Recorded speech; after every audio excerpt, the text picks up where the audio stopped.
I was going to do this without these notes, but my wife said to me, she says, "You're not going to do that without notes." and I said, "Why?" She said, "Well, we don't have 2 hours. So you're going to write it, put it on paper, and then you're going to do it." I said, "Okay." She's the boss. Anyway, I'll tell you a little something about me. I guess I know most of you, you've seen me around, but you don't know much about me, but I don't like to talk about myself. Only when I'm home with my wife, then that's a different story. But I'd like to tell you a little something about my life a little bit. Well, I was born in 1935 in Southern Virginia. I grew up, was educated in a segregated community. My hometown is Suffolk, Virginia, which is a home of Planters peanuts. I ate a lot of peanuts when I was growing up as a kid, because both my parents worked for Planters peanuts. So I ate a lot of peanuts, chocolate raisins, you name it, cashews and all. I also went to segregated elementary and high school, segregated, can you believe segregated church? But it was. Segregated neighborhoods. I graduated from Norfolk State University, a segregated college. And I worked at Norfolk Community Hospital, a segregated medical community. Black lives may have mattered to those who benefited from black labor in the Planters Peanut Factory, in the white homes and businesses, but they definitely mattered less than white lives. After my mother died unexpectedly when I was 12, my father took my sister, my brother, and me to live with his parents, Etta and Joe Henry Vines. Grandmother took us indoctrinated us with her values and philosophy of life. Because she was a midwife who delivered babies, white, black and white babies, at least, in fact, about 3,000 of them. She was well known and respected in Suffolk. She made a point of telling us that we were just as good as anyone, or maybe better. She refused to move back of the bus one day when I was riding the bus with her. I was going downtown. She very rarely rode the bus, but this particular day, we took the bus. So I got on the bus with her, and she sat right in the front of the bus. And the bus driver said to her, "Ma'am, you have to move in the back of the bus. Colored folks are in the back of the bus." She said, "Beg your pardon?" She said, "Is this part of the bus going where the back part going?" So she sat there. She didn't move. So in my hometown, there are 2 banks on the corner of my main street. There was a police station there on both sides. So the bus driver drove up, opened the door, and told the policeman, so this lady will not move where she's supposed to be, in the back of the bus. He looked at the bus driver, and she looked at my grandmother. They called her Mother Vines. And he said to this driver, "This lady can ride any place she chooses on this bus." So we continued with our trip. Nothing was ever set up after that. So she always rode in the front of the bus, no matter how many times she rode the bus, she was always in front of the bus. My grandma made sure that all of us who grew up in the house were well educated. My sister graduated from nursing school. My youngest brother graduated from trade school of air conditioning and refrigeration specialist. My brother Rayfield, just a year and a half younger than I, graduated with teaching degree in music, went on to earn MAs in music education and religion, eventually a doctorate degree in religion. He led the civil rights protest during the college of his life and became the president of Virginia State NAACP. I completed 5 years program at Norfolk State in biology and medical technology. My grandmother made sure that we were prepared to face the world with dignity and with means to succeed. In spite of my grandmother's effort, there have been many times over the past 80 years that I have been made to feel inferior because of my race. When I was 14, I delivered groceries to a white store owner's house, and when I walked in to deliver groceries, this particular fellow walked with the store owner, was the person that I've been delivering groceries to. I walked in. In fact, I went at the door. He told me to come in. And I'm sure at that time, he said, "Come in, boy." But at that particular point, I reflected on some of the things my grandmother had said to us about, you have a name. Make sure people use you and call you by name. You're not a boy. Your name is Elgin. But at that particular time, I was so frightened, I didn't do that. But I went back to the grocery store and said to the owner of the store that I would not deliver groceries to this particular place anymore. And I think he was afraid to ask me why I wouldn't go back there anymore. But I think he was a little fearful that if my grandmother were to hear about this, or my dad, or my grandparents, that his store would be in trouble, and that people would boycott his store. During the time I was on the road, we had to go to the back of a restaurant to take out instead of eating inside. Drive all night long and lie up asleep. Careful plotted our travel to avoid driving through Deep South, and be careful to represent our race respectfully to club owners and patrons. As an entertainer, we were treated pretty much better than most people, but always reminded of our place as a black person. When our daughters were growing up, we vacation in Toronto and the Bahamas because we felt safe in those places and did not feel safe in Florida, where our friends had their destination most of the time. Jackie was shopping one day with the girls, often led to girls being followed until store personnel realized they were with her. When Michelle and Nikki were featured in a Grand Rapids Press photo article for earning scholarships to the University of Missouri in Dartmouth, we received hate mail about their accomplishments being due to affirmative action. Nikki was home alone when a particular ugly letter came that frightened her. She had to ask her friend to stay with her. And we also asked friends, evidently we were not at home at the time, we were away. We asked friends to watch the house while we were away. Also, at the end of it, while Michelle was at Missouri, she was beaten, having her life threatened because she was mixed race. Because of our first principle, UU's principle, all lives matter. At this point in our country's history, we need to support Black Lives Matter, specifically, until black mothers no longer fear their children will be harassed, beaten, or killed during encounters with police or armed white folks.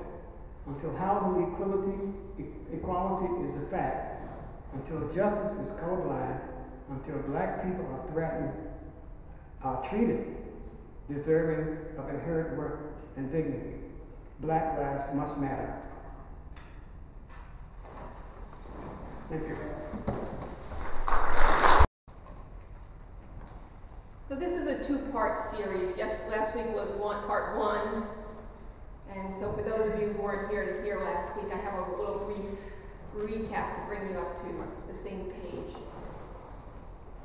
Last week I spoke about our participation in Pride and our forming the yellow wall of love. It was a simple act of just standing there, literally blocking out hate and making room for love. And that is exactly what we did. We made room for love. We took a stance, a public stance, and it made a difference. And it had meaning for us. It was meaningful to us, but it was also meaningful for those who were being targeted by the hate. What we did was we actually showed some young people that we as adults, we as people of faith, believe in the inherent worth and dignity of every person. This is how we live out our faith. This is how we practice our religion. Sometimes we do it in public, and this is how we do it. It also showed me that we were capable of doing this kind of thing. We were capable of making an impact in Grand Rapids. We can do this. I also was very clear to point out that this was not always the case for Unitarian Universalists, that we did not always stand on the side of love when it came to the LGBTQ movement. And I talked about during that time, that controversial time, during the early years of the AIDS crisis, and how people believed that the AIDS activists were being too aggressive. And this made people uncomfortable because they were publicly protesting AIDS research and asking for basic human rights. And UU churches remained silent on this issue. And UUs were turned off by groups like ACT UP, gay activists who were literally fighting for their lives.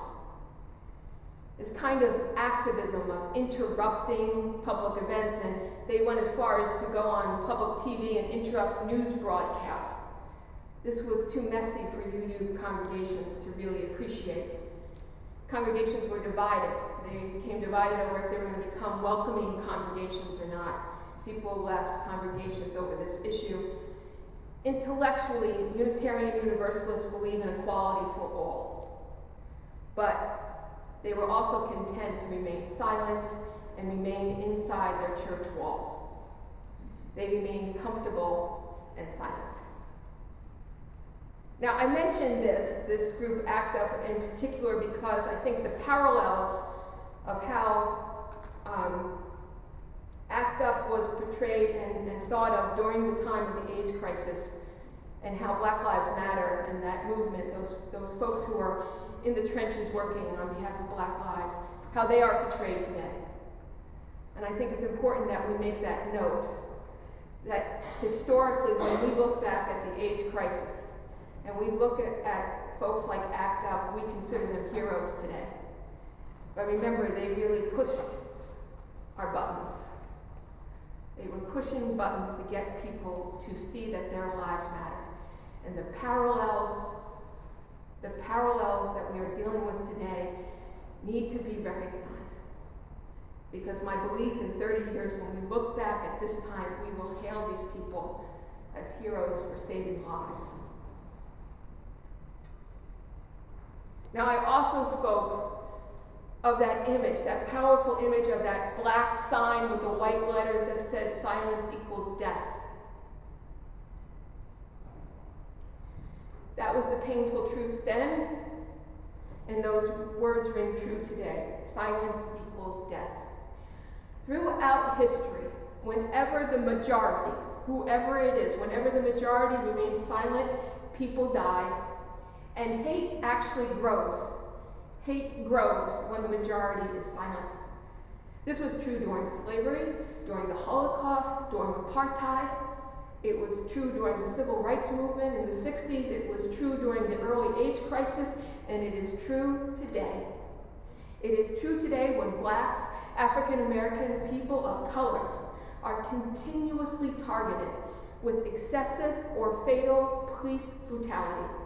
And it is also true when they are subjected to economic injustices, housing discrimination, unequal access to educational opportunities, mass incarceration, inferior health care and treatment. Did you know that black children receive less pain medication than white children when they are being treated in the emergency room?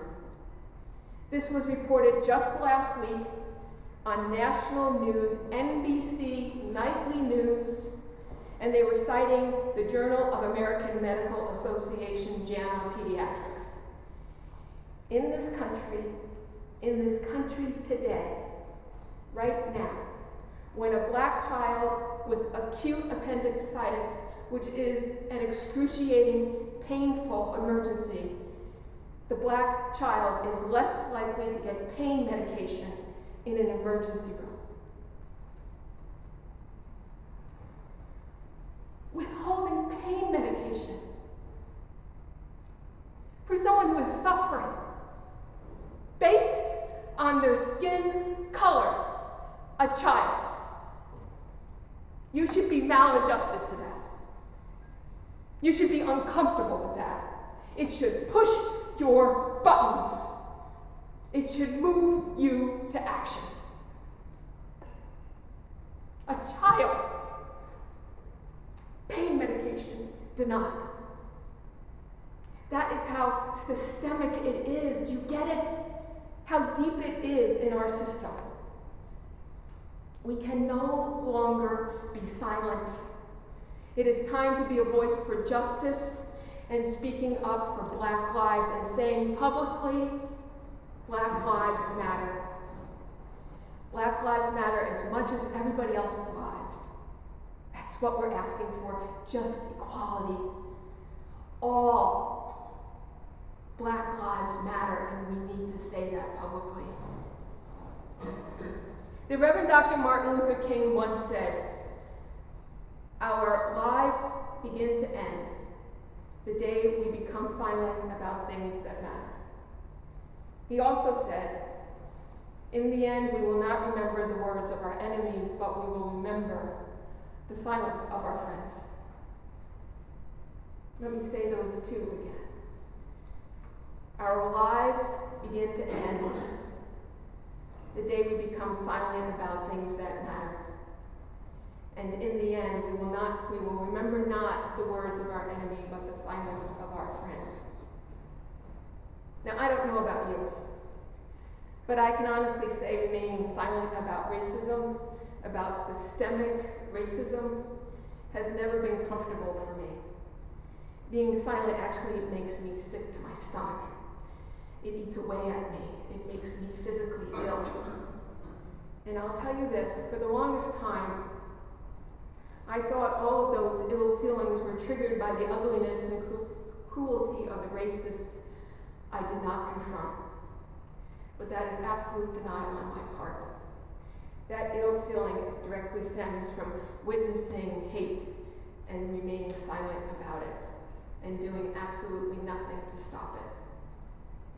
I will also say speaking up against racism also will take a toll, but standing up for what is right and what is just far outweighs any pain or fee you need to pay. The fact that I am able to choose when I choose to speak up or not is a luxury afforded solely to white people.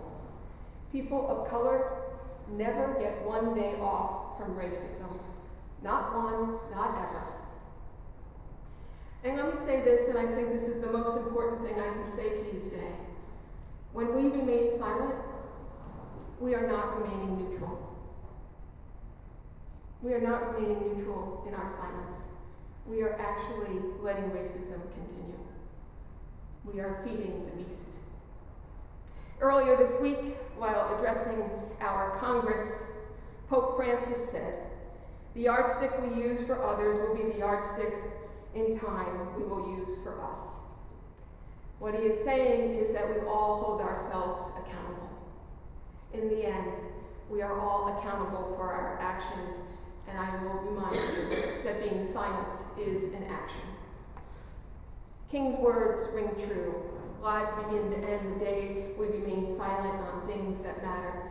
Let me say, a little piece of us dies every single time we allow fear to rule our hearts. A little piece of us dies, and you know it. You know it when we let fear rule what we do. Folks, the greatest misunderstanding about Unitarian Universalism is that so many people believe it is an easy faith, an easy religion. But it is most definitely not easy. It requires at times for us to dig deep inside. It takes us looking at ourselves and how we are in the world, and it asks us repeatedly to stand strong. And to stand strong on issues that will push people's buttons. So I am asking you to show up with me. I'm asking you to stand strong with me. I'm asking you as people of faith to show this city that we believe in the inherent worth and dignity of every person, and make no mistake, that means every Black person too. So let me tell you what we're going to do, okay? First, we're going to continue our monthly protest, our witness at Rosa Parks Circle, the first Wednesday of every month, 12:15, Rosa Parks. I'm there with my signs. Elgin is there with his camera, and it doesn't matter if it's freezing cold, we are there. We began this on the anniversary of Michael Brown's death, and the second one was in September, and the response both times was exactly the same. And I'll tell you exactly what happened. One cowardly comment yelled out of a car driving by, and the other response was every single person of color came up to us and thanked us, or took our photograph, or waved to us, or honked their horn and said, "Thank you for letting us know we matter to you."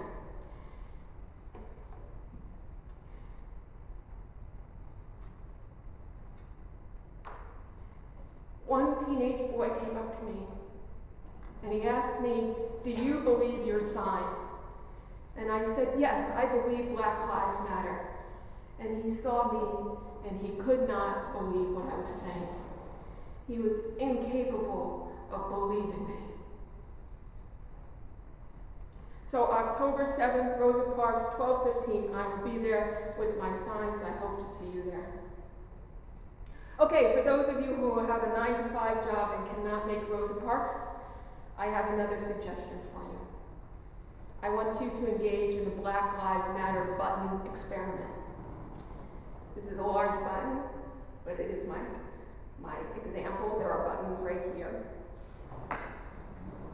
This is about being a visible supporter for Black Lives Matter, particularly white people in white spaces. We occupy white spaces most of the time. That is where we live, in the white world. And so this will help us to learn how to have conversations with other white people about race. That's who needs to be engaged in the conversation. White folk. Black folk get it. They get it all the time. We need to be engaged in this conversation. Doing this will also teach you, or you will learn, how pervasive racism is in our culture. And we need to wake up to this, folks. We need to wake up and move beyond this. We are capable of moving beyond this, and this is who makes things happen. This is how we make change happen in the world. Now, the ideas I'm going to share with you briefly come from a document that Leslie McFadden had put together, and these writings come from 3 other UU ministers, Reverend Amanda Poppy, Reverend Barbara Gadden, and Reverend Gail Gazenheimer. Now, I'll probably destroy her name, but she is our senior minister in Ann Arbor, and she is incredibly awesome. And this was her idea, and she took this button experiment directly from the Welcoming Congregations curriculum. So first thing is, she asks you to get to know your button, wear your button, be consistent about wearing your button. Gail says, have a personal relationship with your button. Notice when you choose to wear your button, and notice when you choose not to wear your button. And notice how it feels to have the privilege of taking that button off when you want to. And I will say, remember, every person of color never gets to take that button off, ever. When you walk into the room and you're wearing your button, don't call attention to your button and say, "Hey, I got this button on." Wait. Let who is interested in having a conversation with you, and then see how they respond. And notice who notices and who doesn't, or chooses not to acknowledge the button. Notice the stories you make up in absence of a dialogue. Practice what you're going to say when somebody says something. And this document actually has little tips on what to say, how to help you through this. This is not a pass-fail test. We want everybody to pass. Practice what you say, because these events will move quickly. You will be surprised at how fast it'll happen and how fast you can freeze when it happens. Notice your feelings when this is going on, but don't dwell on them, especially shame. Don't dwell on shame. Don't dwell on shame or guilt. It's all data. It's all data. And I'll say this.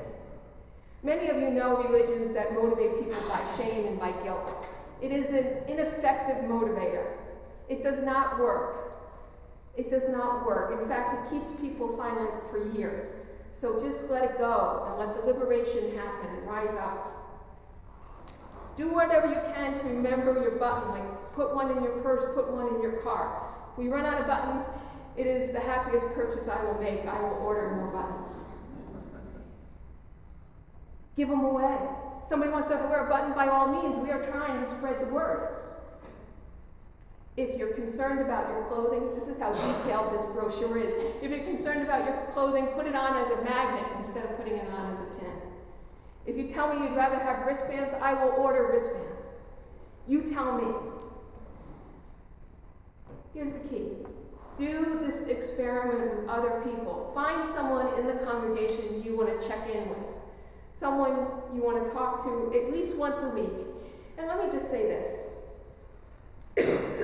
Be honest with the other person. Be honest how this happens, how the exchange goes. Like I said, I have 50 buttons. They're right there. The paperwork is right there, so pick them up on your way out. And my final suggestion is many UU churches around the country are putting up large Black Lives Matter banners on their church property. Now, we do not have church property, but we each have property. So I am putting one of these signs on my front lawn. And I invite you to join me. In fact, yesterday morning, Fred Wooden, the senior minister of Fountain Street Church, texted me and said, "Would you help me? I'm ordering 50 signs, and I have very few people who are taking me up on it." And I said, "Put me down for some signs, because I'm talking to my peeps on Sunday. So you tell me how many signs I tell Fred." Friendly competition, perhaps. Hey, whatever motivates you.